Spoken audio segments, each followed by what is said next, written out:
Fault बताने जा रहा हूँ वो फॉल्ट अक्सर हर गैस गीज़र के अंदर आता है जब भी हम गर्मियों के बाद सर्दियों में गैस गीज़र को ऑन करते हैं।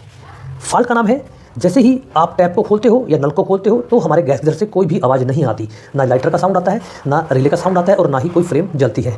इस अवस्था में हमें कहाँ से फॉल्ट फाइंडिंग शुरू करनी चाहिए और उसकी फॉल्ट फाइंडिंग क्या है, ये सभी बातें मैं आज आपको इस वीडियो में बताऊंगा और कोशिश करूँगा कि वीडियो को ज़्यादा लंबा ना कर पाऊँ, इसलिए संक्षेप में आप ध्यान से सुनते रहिएगा, वीडियो को स्किप मत कीजिएगा, विशेषकर जो दोस्त नए हैं और गैस गीज़र के काम को सीखना चाह रहे हैं। तो दोस्तों, कस्टमर आपको बताता है कि मेरा गैस गीज़र पानी गर्म नहीं कर रहा, तो जब आप कस्टमर के घर जाएंगे आपको कहाँ से शुरुआत करनी है वही मैं आपको बताऊंगा। सबसे पहले आप नल को खोलकर चेक कीजिए। नल खोलने के बाद क्या गैस गीज़र से कोई साउंड आ रहा है, लाइटर का साउंड आ रहा है या नहीं आ रहा, या हल्का आ रहा है, बिल्कुल नहीं आ रहा, रिले का साउंड बिल्कुल नहीं आ रहा, फ्लेम नहीं जल रही, तो इस अवस्था में आपको सारा ध्यान केंद्रित करना है आपके बैटरी बॉक्स के ऊपर, क्योंकि दोस्तों बैटरी बॉक्स की जो 3 वोल्ट पावर है वो हमारे सर्किट बॉक्स को नहीं मिल रही। इसी वजह से हमारा कोई भी गैस गीज़र फंक्शन काम नहीं कर रहा। तो सबसे पहले आपको बैटरी बॉक्स को खोलना है। जैसे आप बैटरी बॉक्स को खोलेंगे आपको चेक करना है नीचे वाली पत्ती, इस पर एक स्क्रीन लगा हुआ है, अगर स्क्रीन टूट गया है, जंग लग गया है या फिर हरे रंग का कोई कार्बन दिखाई दे रहा है उसे साफ़ कीजिए। अगर बिल्कुल पत्ती गायब हो चुकी है तो बैटरी बॉक्स नया लगा दीजिए। अगर ये सब ठीक है तो बैटरी बॉक्स के अंदर की 2 पत्तियाँ होती हैं उन्हें चेक कीजिए, अगर उनमें जंग लगा है या फिर टूट गई है तो इस पूरे बैटरी बॉक्स को बदल दीजिए। बैटरी बॉक्स को बदलने के बाद सेल को डालिए, दोबारा से नल खोलिए, अगर फिर भी नहीं चलता तो अपनी बैटरी की डेट को चेक कीजिए, बैटरी खत्म हो चुकी है, पुरानी हो चुकी है तो नहीं लगा दीजिए, फिर से दोबारा गैस गीज़र को ऑन कीजिए, अगर फिर भी नहीं चल रहा तो इसे यहाँ छोड़ दीजिए, बंद कर दीजिए।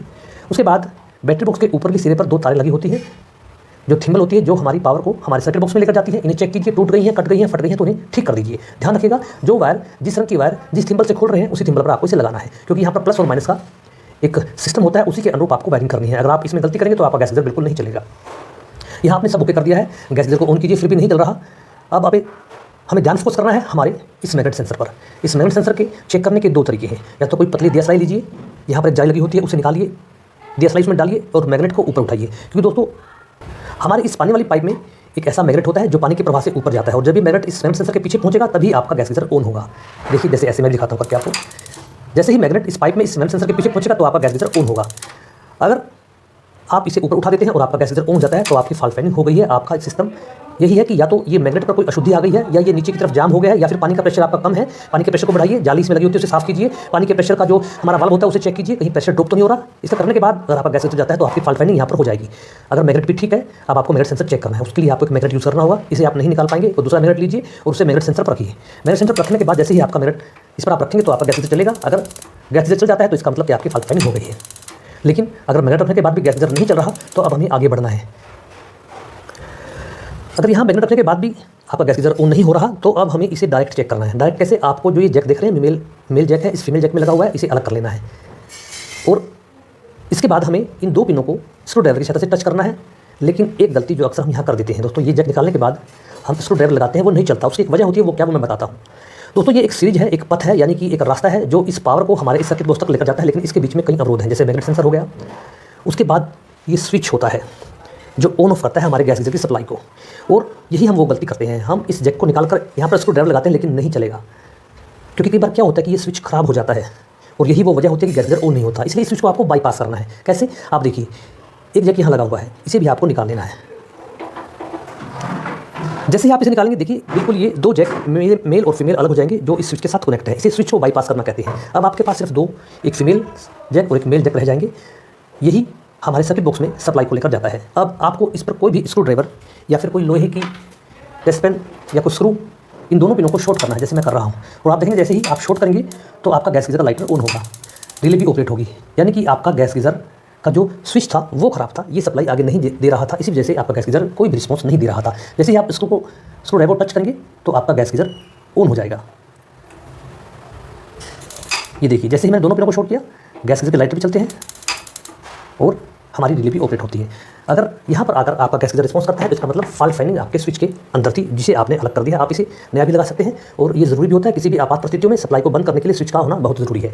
तो दोस्तों इस तरह से आप ये आसान फॉल्ट फाइंडिंग कर पाएंगे। लेकिन एक बात और, अगर ये दोनों पिनें शॉर्ट करने के बाद भी गैस गीज़र नहीं चलता आपका, तो समस्या आपके सर्किट बॉक्स में हो सकती है, यानी कि ये आगे पावर की आउटपुट नहीं दे रहा। इसको पावर मिल रही है 3 वोल्ट, लेकिन ये अपना काम नहीं कर रहा, तो हमें इसे बदलने की ज़रूरत पड़ सकती है। लेकिन इसे बदलने से पहले एक काम अवश्य कर लेना, नहीं तो आपका नुकसान हो सकता है।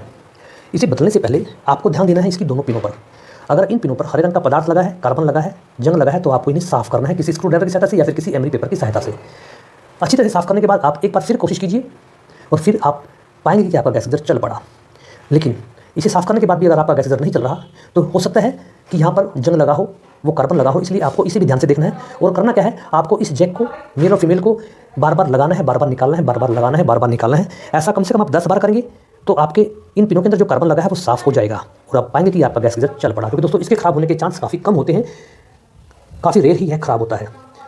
तो अगर आपका गैस गीज़र का कोई भी फंक्शन काम नहीं कर रहा तो आपको जो स्टेप मैंने बताए हैं उन स्टेप पर चलते हुए आप फॉल्ट फाइंडिंग करेंगे तो आपका गैस गीज़र बिल्कुल से काम करेगा, इसमें कोई शक नहीं है। अगर फिर भी आपके सारे कंपोनेंट ठीक हैं, आपका सर्किट बॉक्स भी ठीक है, फिर भी कोई प्रॉब्लम आ रही है तो आपको एक काम को करना है जिसे हम नज़रअंदाज कर जाते हैं। कई बार क्या दोस्तों, ये आप वायर देख रहे हैं संतरी रंग की जो लगी हुई है यहाँ पर हमारे इस पर देखिए, ये हमारे सर्किट बॉक्स से निकली हुई एक वायर है और जो हमारे इस गैस गीज़र के गैस नोब वाले इस पॉइंट पर लगी हुई है। कई बार ये टूट जाती है या यहाँ पर जंग लग जाता है या ये लूज हो जाती है, तो आपको इसे सही करना है।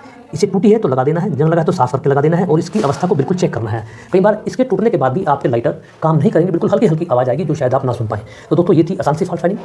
अगर गैस गीज़र का कोई भी फंक्शन काम नहीं कर रहा, कोई भी आवाज़ नहीं आ रही, तो आप इन स्टेपों पर चलते हुए अपने गैस गीज़र को ठीक कर पाएंगे। वीडियो को शेयर अवश्य कर दीजिए दोस्तों, फेसबुक पर मुझे फॉलो कीजिएगा और वहाँ पर स्टार का ऑप्शन है उसे भी दबा दीजिएगा।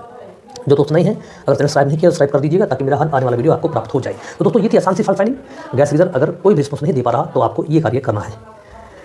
जाते जाते एक बात जो बहुत ज़रूरी है, अगर आप गैस गीज़र के मैकेनिक हैं या कस्टमर हैं जो भी मेरा ये वीडियो देख रहा है दोस्तों, इस प्रकार का gas geyser, flu type gas geyser bathroom में लगाने के लिए नहीं होता।